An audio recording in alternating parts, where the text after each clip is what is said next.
Hi, I'd like to introduce our second generation price wheel, or Gen 2 price wheels. The reason why we come up with the second generation price wheels is we have a lot of requests from schools, churches, business owners, and marketing companies where you want to do customizations and a lot of different types of customizations.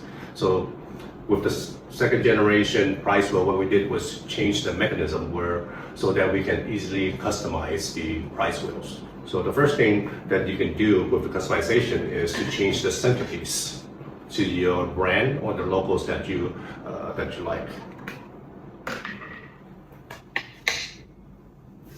Another option for customizing the price wheels is to customize the price wheels graphic and how easy it is to replace the graphic. You just need to put it back in and put the logo on there.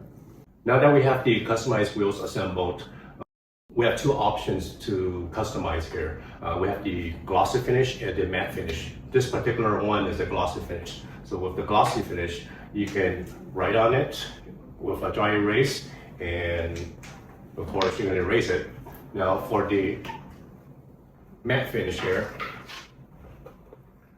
the difference between the two is for the glossy finish, you might have a reflection when there's lights. For the matte finish, you're not going to have reflection, but you're not going to be able to write on it because it won't erase. Now, these are two different ones. So with the customization, so we can do a lot of different type of customizations. If you need any customizations, contact us. We have our team ready to take your requests or answer any of your questions.